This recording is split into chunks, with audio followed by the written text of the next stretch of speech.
And we are live. We are back. Welcome back, everybody. The Wanna Parlay podcast. Me, Lance Bell. On the other side, Jack Newheisel. We're running the show. Jack, update us on Wanna. Well, as always, Lance, our show is brought to you by Wanna Parlay, home of the world's richest parlay, and we mean that quite literally. Also home to the world's richest losers, because quite frankly, you just don't lose a lot of money around here. As an employee who doesn't get to share in some of the winnings of Wanna, I left thinking about this constantly. I have to bet real big money at other places to win real big money. Not the case at Wanna. $2 investment's got a chance to change your life every week. And speaking of which, we just had the main event four get wrapped up. Our boy Raila edged out Mamba 2003 to take home $2,000. Once again, $2,000 on a mere $2 investment. The same bet, by the way, Lance, had he placed that anywhere else, any sportsbook, casino, local bookie, some freak show on the sidewalk who just wanted to take some action that week, it only would have paid him out $158. Once again, Wanna Parlay kicking him $2,000 for his win right there. So if you're placing parlays, there's no better place to place it than Wanna Parlay. A couple other names to pay attention to. Joe Bags was back up near the top, taking him $300, sitting there at fourth place. Jordan 63 with multiple appearances on the leaderboard. Chris 3229 gets himself paid. So tons of new faces on the board, tons of action happening at Wanna Parlay, but I can't tell you enough how wide open it is. Every week they're willing to pay out 85 winners. We're yet to have 85 winners. So keep coming, keep ripping up the board. The main event 5 just opened up, and it is wide the hell open. Yet to have anybody placed on the leaderboard. So come get this action. Wanna Parlay. It's bringing you $2,000, and it's bringing you the show today. Well, with that being said, I just want to make a quick call out. Joe Bags is starting to be a consistent name I'm seeing on this leaderboard. I'm a little shocked by that. It should insult and embarrass everybody. It makes no sense. But the guy's found some kind of hot streak. So if you feel like checking cards, it actually might be the perfect time to start fading them. Start looking at Joe Bags cards and just going the other way.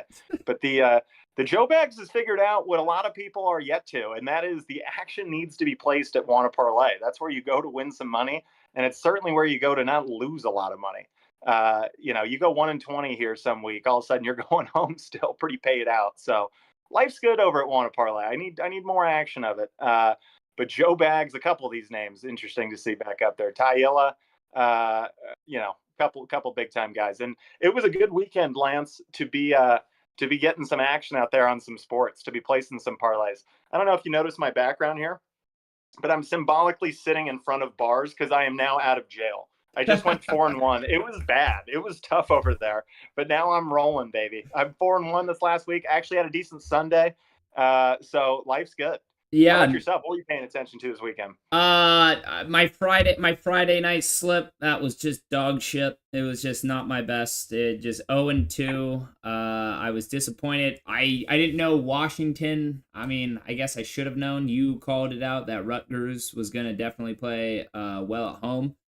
I didn't believe in them, but here I look stupid again. And then that University of Miami versus Virginia Tech, that game was a lot closer than anyone expected. I feel, it was like Virginia Tech Super Bowl and just another game for the U. So that game went how it went. And that was a close one. Dude, real quick on Miami, how seriously are you watching that? Because I was about ready to change my name legally, get on a ship going east, and just start painting a new life. It was starting to get to a hole that I wasn't capable of paying out. We're sitting there. Miami's up 14-7. They score a touchdown, gets called back on a holding penalty.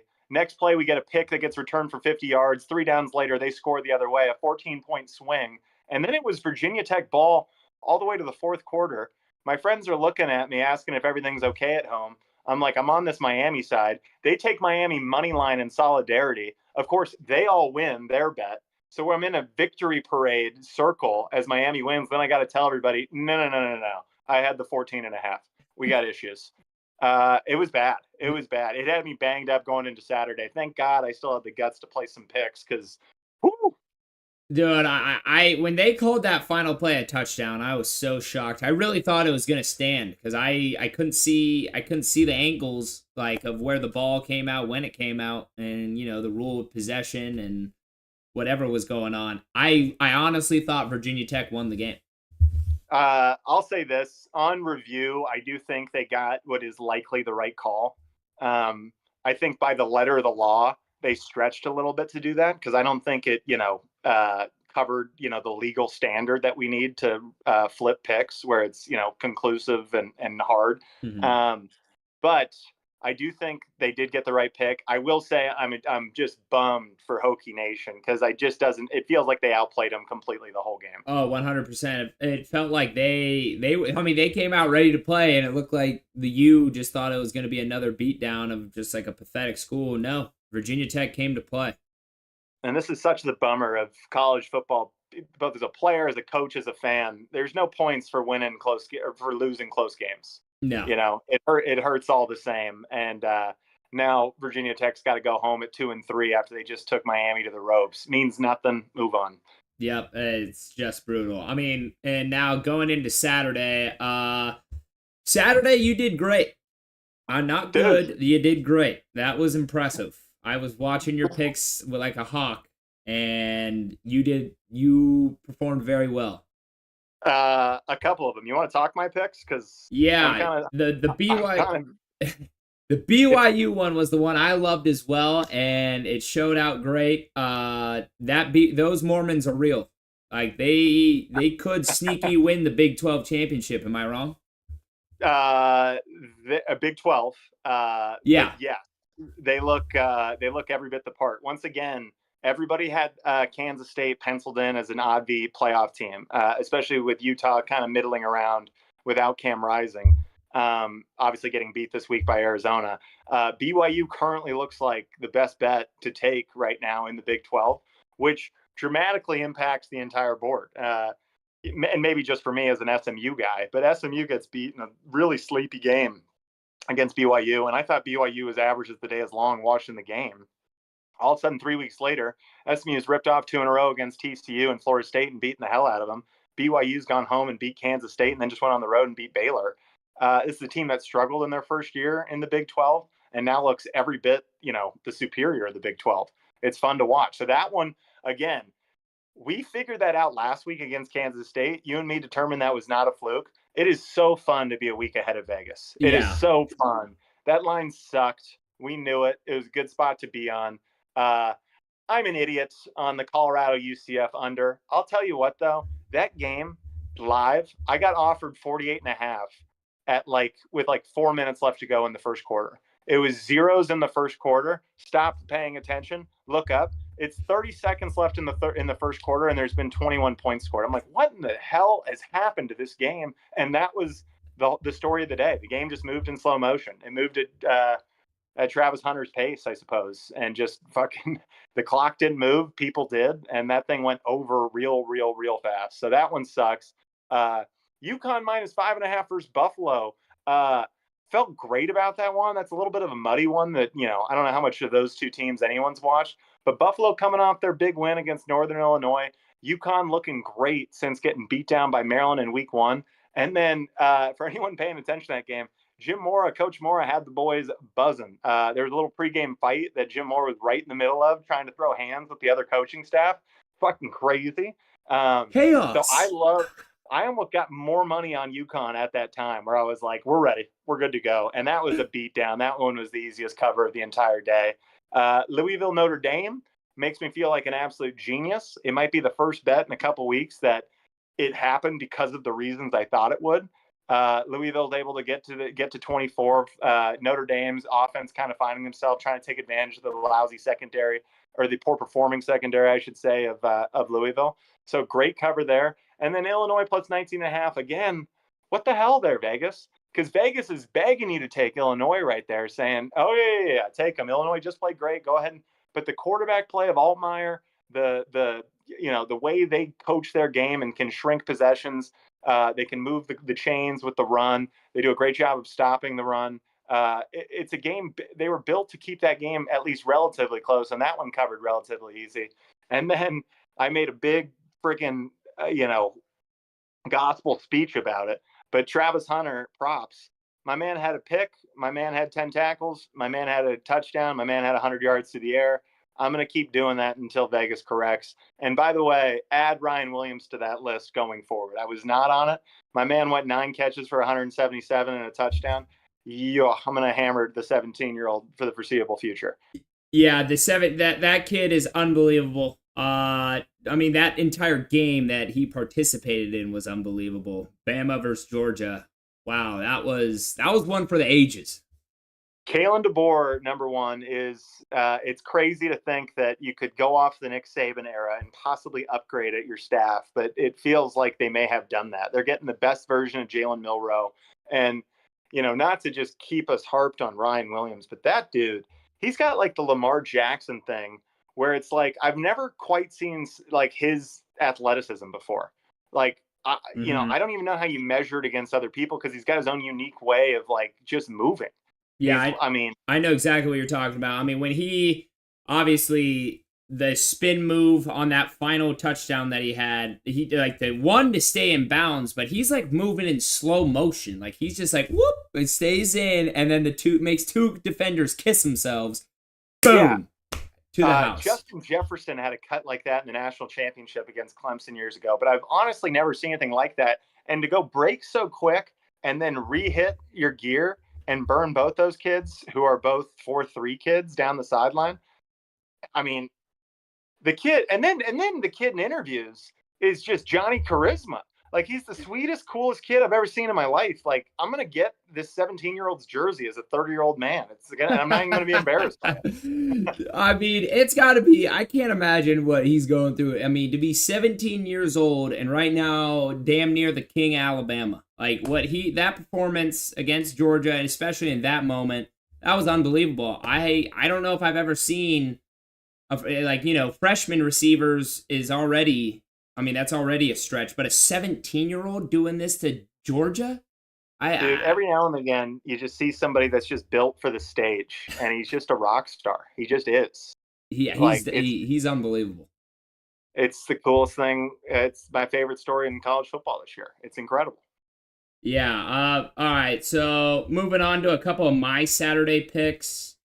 I went 2-1. Oklahoma at Auburn. What a hell of a game. I thought I was losing the entire way till that pick six, and man, was I fired up. And back-to-back weeks, that quarterback, the backup, I can't remember his name, but he's had 2-point conversions or right by the goal line where he's jumping for joy, like diving through the air looking like prime Cam Newton. So I salute him on that one. They're a defensive-led program. They're like a spirit. They got a cool culture. Oklahoma's a fun watch. I'm excited to watch the pending showdown with Texas. Boomer Sooner, baby. I mean, that I was fired up after that one. That had me going. Then I had Alabama money line. I didn't know it was going to be that type of game. I mean, 28-0, and then when it comes down to the final possession, that was just insane. But we already talked about that. And then I lost this one going against the family. Last time I'm ever fucking doing that. Oregon minus 25.5 at UCLA. Loss. It was brutal. It's one of the first times I've ever lost a bet where the opposing team didn't have an offensive touchdown and we still didn't cover. Like it was pretty pathetic. Obviously 14-point swing, you're burned pretty bad on the pick six there to end the half. I will say some of these big spreads, because UCLA's covered them in back-to-back weeks, and they're going to get another massive one at Penn State this week. It's bigger. It's bigger than the one that they had for this Oregon game. Yeah, and I'll tell you, it's they huddle, and they snap this ball with 4 seconds on the play clock every time. They want to run the ball. They know they're outclassed in a lot of these matchups, so they're trying their best to shrink the game and come up with a game plan that keeps the game close and gives them a fighting chance. It's an interesting one. I keep away from all UCLA action as I have a brother on staff, so I don't touch that stuff. But yeah, just from the outside looking in, man, it might be a stay away going forward as these massive UCLA lines. They're certainly not, equipped to go beat Penn State, barring, one of the great spirited efforts of all time. But these massive lines are a tough cover when they're going to shrink the game that far. And then, we harped on the special teams and the tight end play, but how about the special teams and the tight end play? It was just Bruins, incredible. Some of the best I've ever seen. Bruins won that third of the game, and then the tight ends with the biggest completions of the game. A couple 20-yarders moving the chains. That's big-time stuff when you're trying to cover big-time spreads. So way to go, Bruins, because as we all know, good teams win, but great teams cover. That's what's important to us here at the Wanna Parlay podcast. And that's why I have to make it quick. Dylan Gabriel, I am so fed up with you. I was fed up with you earlier in the season on a spread you didn't cover. You're not leading them to a national championship. The Ducks aren't going to the national championship. I have a friend named Papa. He's a big Duck. Went to Oregon, and I had to break the news to him at that game. That offense, the defense is incredible, but that offense, unless they were hiding from other matchups later down the road, they don't want to put out film. The guy's a bubble screen merchant. The guy can barely, he wasn't playing catch very well down. He had a couple obviously good throws, but there were some that he missed, and I was not that impressed with his gameplay. Well, Papa Plarp, better known on the Wana platform, should be our Wednesday guest. We got to beat him up a little bit about these Ducks because they've been the most underwhelming undefeated team of the season. 100%. And to your point, Dylan Gabriel, he looked like this guy at UCF freshman year. And he was a prize transfer that year, was committed to UCLA, ended up at Oklahoma, had a productive, but, talked to Oklahoma fans, largely underwhelming season. He gets the big Texas win, but they had higher expectations than that. And then goes to Oregon as the prize transfer of the year, making a ton of NIL money. And I'll tell you this, they had drama going into fall camp this summer because Dante, our boy transfer from UCLA, Dante Moore, was out playing him in spring ball. So I'll say this, I've listened to a handful of Dylan Gabriel interviews. He's as likable as there is a kid in college football right now. But yeah, we need to see some strides taken to feel better about Oregon having any chance. Because do you take Oregon over USC today? I don't know that I do. I don't think I do either. Oregon at home against Michigan is a great game, probably a toss-up. But Oregon at the Big House right now, I don't know what that looks like. And I'll say this too: Ohio State's been a little underwhelming with Will Howard at the helm. So Big 12 or Big 10 football right now, wide open. And this is the great promise of conference realignment and the expanded playoff is holy hell. What a good week 4 we just had of college football. Think about these games we're going to get late in the season that are determining playoff spots. Ole Miss goes down to Kentucky this week. I had them penciled in this whole time as a playoff contender. Georgia now carries a loss. They still have to play a big time schedule. So it'll be interesting to see who all ends up in this playoff. But it's only going to lead to unbelievable games and great action to be found for us and all Wanna Parlay players. Yeah, no, I mean, it was just one hell of a week. USC, by the way, I'm just going to throw them out there. The 14.5 cover, I had that on a guy that lives behind in an alley. He's dark. He's hit away. Wanted a little action. That guy. So I had 14.5 on USC, and that cover was incredible. I mean, down 21-10 at half, come storming back, not only take the lead, then they pick 6 and run it back. I was jumping. I was screaming. It was everything. I was so ecstatic with that one. But moving on, or do you have anything else on Saturday, or we want to get on over to Sunday? Just a hunch to keep playing is USC has looked outstanding late second quarter and on. First quarter, and they've kind of getting the feel out scheme-wise from their game plan of what they're going to do offensively. And then defensively, they've had this little bit of a bend, not break mentality. They've been a little leaky against the run, against LSU in that opening game, against Wisconsin, certainly in this first half. But then shirt up, one of the best defensive staffs in the country, guarantee it. And their second half adjustments have been outstanding, and they rolled Wisconsin, which was a big-time game. I know USC was highly ranked, and Wisconsin's been a little bit underwhelming. But this is the first real test outside the Michigan game where we get the great kind of culture matchup of West Coast traditional pack or West Coast, quarterback of high-flying offenses, USC versus ground and pound, classic Big Ten, meet you in the middle of football. So it was cool to see USC go roll them at their own game because they were dominating the trenches in the second half. It was awesome. Go Traveler. A rare go Trojan from me. I'll give you a fight on, but that's all I'll give.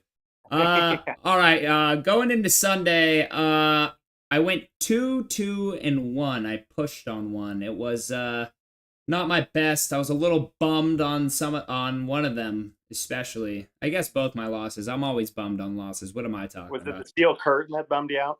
I mean, Joe motherfucking Flacco just won't go away. What is it with this man? He's got LeBron James's longevity. What's going on here?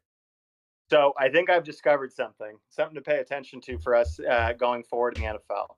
And I kind of brought this up on an earlier podcast. Anytime the Steelers are favored, we should be really wary about that. And anytime the Steelers are dogs, we should be really looking to take them. The Steelers in a tough spot have been outstanding. The Steelers, they were undefeated coming this week, but for all intents and purposes, should have rolled that game at the struggling, Colts team. Anthony Richardson, technically really a rookie quarterback. I know he got a few games last year, but only a few starts under his belt against that defense. This thing screams Steelers. And when it screams Steelers, I think we should be thinking, okay, this is where they let us down. And when it screams against Steelers, I think we should go against them. And by the way, you know who the Diet Coke version of that team is? Is the Raiders. Defensive head coach, kind of a college football program in terms of culture going on over there. Raiders, all of a sudden they're favored against the Panthers, lay an egg. Raiders this week, no chance against the Browns. Roll them. Yeah. I'm just saying, pay attention to those two teams. Very similar trends. No, that's a great call, and I will have to pay attention because God was I pissed that Flacco literally just shit on my weekend. I mean, God, and then there was almost sneaky, and I had Texans -6 versus Jaguars. I thought it was going to be a safety. I really thought it was going to be a safety at the end of that game, and I thought we were going to be covering some points, getting a late backdoor cover, but no luck. I mean, that was brutal. I mean, it was the tale of home teams Sunday morning. Some close covers. Saints covered their number. Yeah. Some decent football, though. NFL's bouncing back for me. To me, the story of the season is college football's kicking the NFL's ass. Yeah. I'm loving these college football games. I'm on snooze on some of these NFL games. Yeah, even the NFL defense has gotten really, really fucking good and has adapted really fast to because everyone kept making they're changing the penalties. It's making it so easy on offense, like quarterbacks and all these different yada yada. Dude, defenses are balling still in the NFL. Defenses are balling, and then we're getting lousy primetime matchup results. Like Ravens-Bills should have been an outstanding game. That game was sucked by halftime. Yeah, it looked like the Bills just came out flat while the fucking Ravens just ran it down their throat. Yeah, another story from Sunday that's worth talking about. Dude, this Commanders team has got a little shit to them right now. I really thought the Cardinals were going to go win that game. I'm going to be honest. I had been saying it the year before. I was like, dude, the Commanders have a good roster. They just don't have a quarterback. They just can't find the guy. I mean, they rolled with Howell and then whoever, in the past, but they hadn't been able to find a quarterback. Jaden Daniels is that quarterback. He's that guy. He's unbelievable. Dude. He's playing at a clip. You can't stop him on 3rd, 4th down because if the pass isn't there, he's faster than anyone on the football field. I really thought my skepticism of him was really well founded. I saw the hits he was taking in college. I saw some of the errant throws. He threw his first pick in this game, sailing a seam. It was a hell of a play to make the pick. But nonetheless, that's kind of the Jaden Daniels I thought we were going to see for a little bit. And then I worried about the longevity with the health. This guy is in full command. He's sliding. He's not taking the big hits.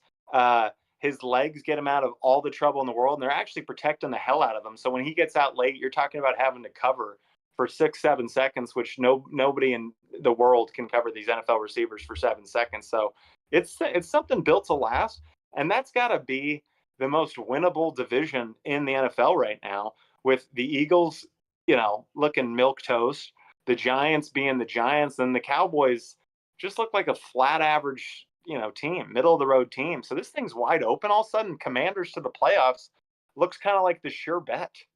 Yeah, no, it does. I mean, that looks like a great bet. I mean, as you can tell, the Eagles, they had to pay their quarterback, and now as their roster gets worse and worse, and the pressure ramps up on Jalen Hurts. I mean, I never thought he was the guy, but other people did. So now you have him. What is he? 250 million, I think. It was expensive. It was It was, expensive. That's what's important. yeah. Dak Prescott now is paid. I mean, we've already seen him in situations in the playoffs, and I guess they're stuck with him as your guy. And the Giants, I mean, they paid Daniel. They paid Daniel Jones. They're trying to get better, but the roster just can't. Has to be fucking amazing to make a Daniel Jones led team very good. So the Yeah. Commanders, like their D line is one of the most expensive in the NFL. Their defense is rolling. They're good. They picked up that they picked up the Bobby Wagner, and he's a tackle machine. So they're and McLaurin and those guys, like they're a good team. They were a good roster even last year, but no quarterback. But this year they have the quarterback. So I think you're right with that. I think Commanders actually have a real chance of winning that division. Yeah, the narrative that got started with the Bears saying they're just a quarterback away. Clearly, a learning curve still to happen with Caleb Williams. So, yeah, They did. Jaden They Daniels, did beat rookie my. of the They year. did. They did beat my Rams though. That was sad. The Bears are also 2-2. Bears are hanging around, but I'm just saying, what Jaden Daniels. I mean, I'm not betting on against him for a little while. I'll tell you that much right now. Yeah, no. If he and I, yeah, I'm not touching any of those games because he's unbelievable. Also, He's an X I don't. factor. He can do things. He can change games by just simply him. Also, I don't know if I've said this before in a previous podcast, but go ahead and guarantee Cliff Kingsbury will be the Bears head coach next season. Really, Cliff Kingsbury balling as offensive coordinator with Jaden Daniels, a rookie quarterback. I do Yeah, see that. Bears head coach next season. Wow. So they get rid of what's his name? Uberlaw. Eberflus. Eberflus. That's how you say it. Mm-hmm. So wow, okay. Bold prediction, but I don't hate it. And I am the son of a fired football coach. I wish it upon nobody. I got fired once in the business myself. But if you're a Bears fan right now and you're wondering what's going wrong, you're running an NFL offense with a quarterback that isn't quite there yet. So either enjoy the growing pains or get a coordinator that's going to embrace what he does really well. No, yeah, I mean, couldn't have said it better myself. To mention the last game that I had, that was a win. Bengals at Panthers -4.5. Feels good to see the Bengals back in the win column. As my brother is an LSU alum, so I hereby also root for LSU. I don't have an alum. It's sad. But so Bengals get a big win. That was huge for them. But yeah, there I go. It was 2-2-1. Oh, my push. Why didn't I mention my push? Chargers +7 versus Chiefs. I mean that one was what it was.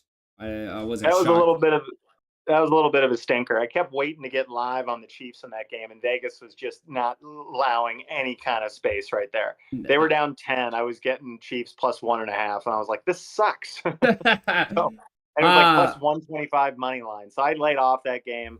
Mahomes remains Mahomes. The Chiefs defense is still that legit.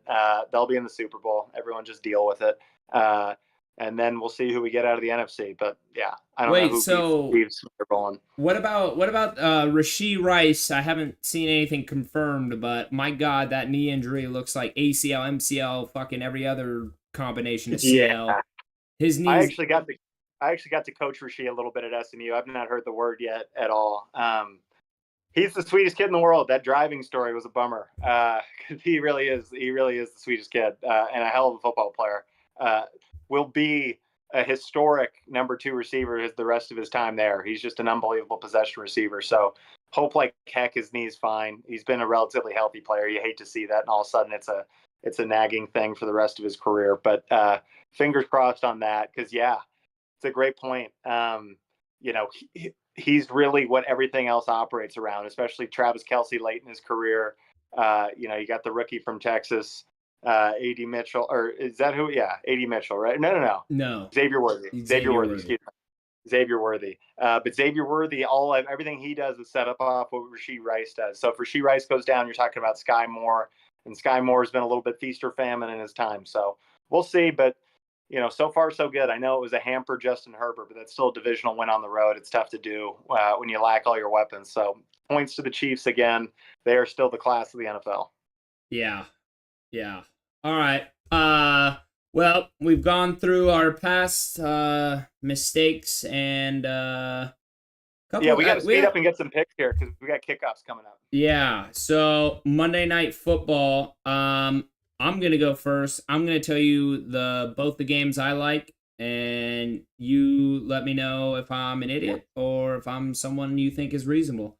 Uh, Amongst my favorite things to do is to tell you when you're being an idiot. So let it rip. Honestly, both teams I have the dogs and I have them covering. I got Titans covering 2.5, and I got Seattle covering +4.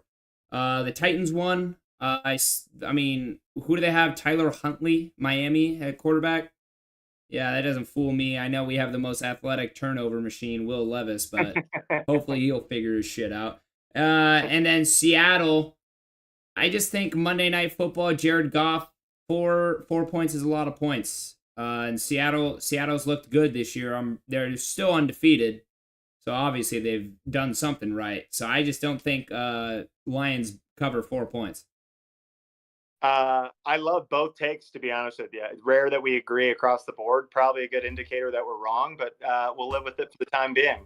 Titans +2.5. You mentioned they're playing Tyler Huntley. Tyler Huntley has been in the building for the last 2 weeks. He's gotten good reps. They'll have a fun little run game plan. They'll shrink the game. That over is only 37.5, so it'll be interesting. It's going to stay close. But Will Levis, here's my hunch I'm playing. Will Levis is the most entertaining watch in the NFL right now. And if he loses another game in freak fashion, they're probably going to have to bench him. I just can't see it happen. Will Levis is my must watch of every week. Titans win tonight. Don't even worry about the points. The only reason to take the points is that Will Levis constantly fucks it up and that the Dolphins hit a field goal to win the game late by 1. That's the only reason to take the points. But I genuinely believe the Titans are the right side tonight to go in and win this game. Their defense has been outstanding. And it's just and especially against the run, they've been outstanding. You got guys on their offense who are damn good players. You got D-Hop over there who's certainly getting frustrated. I like a D-Hop over tonight on that game if we're searching for a prop. But yeah, I think the Titans are the right side, and I actually think the Titans around and get high 20s in points here tonight. So I kind of like this over 37.5.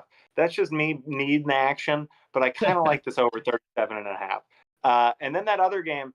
You're absolutely right. Seattle's been criminally underrated, and it's because it always felt like kind of a gap year with these Geno Smith years. Like we've been waiting to draft a quarterback, and certainly this team isn't going to keep going to the playoffs. But that defense is outrageous, and their offensive skill positions are really good. The one question mark going into the season was that O-line. We're really going to find out tonight against the Lions. But yeah, I like their defense against the Lions offense. I think 4 is a heck of a lot. I expect them to keep it close in a field goal game. Don't know that they win the game, but I like them to keep it within 4. And then if anyone's looking for some props to take, I think it's 2 great defenses and 2 offenses that are a little bit struggling. And when you take away what they do well, they really struggle. So I like the under 47 in that Lions Seattle game. And I really like taking both quarterbacks under and passing. It's Jared Goff under 243.5, Geno under 249.5. I think it's a lot of ground game. I think it's a couple turnovers in short fields tonight. I think it's under that 47 number. So I like under both those guys' passing numbers. Yeah, no, those both intrigue me as well. Now that you say it. And I also have Jahmyr Gibbs in a very, very important fantasy football game to me. So I'm gonna need his production and numbers to start going up. David Montgomery in that split backfield still pisses me off. He just gets too much love, too many fantasy points taken away from my guy Gibbs. But I don't know. Maybe I'm not a football coach. But no, you're going to get a lot of 3rd and shorts tonight. A lot of Jahmyr Gibbs time. He's the 3rd down back every single time. I know they split carries on open downs, but 3rd down is his down. He's going to be getting a lot of touches. I like him through the air tonight. All right, hey, I love to hear that. All right, well, fuck. What a damn good weekend of football. Hey, and another great week. We got we got the main event 5 open right now. That thing's wide open. And so another good week. We got 2 great Monday night matchups, and then don't sleep on baseball. We officially go to October baseball starting tomorrow. I think the Snakes just got killed. I got to go look at what happened to that score. But we got some great playoff baseball coming. I know you're not exactly a baseball guy, but it's tough to bet on a 162 game season. All of a sudden, when these games start to matter, it's a lot of fun. So be looking for those as well in the middle weeks and on the weekdays when football is not as prominent. But stoked to be back doing this again with you this week, Lance. Once again, the show is brought to you by Wanna Parlay, home of the richest parlay. It's $2, guys, for a chance to dramatically change your circumstances. And by the way, it's $2, so there's no chance to ruin your life either. You're never going to walk out of here having to call your mom or buddies to get you through rent this next month. We're not going to have to be selling off assets, selling blood, and what God knows what other human fluids just to make it to the end of the week. You're going to have a good time over here and a chance to walk out with $2,000, as we've seen 4 people already in the last 4 weeks turn $2 into $2,000 just like that. So as I said, the main event is open. The Pick 7 will be back up and running this weekend. And as always, the free-to-play parlay of the day is open 24/7. So let it rip. It's quite literally free money, $100 free to enter. Go nuts. And we'll see you back at Wanna Parlay. And we'll see you back on this podcast come Wednesday afternoon, 4 o'clock Pacific, 7 Eastern. Me and Lance ripping it up. Yep. Doing it like we know how to. All gas, no brakes. All right, my friend. It's been a pleasure. Love you mucho.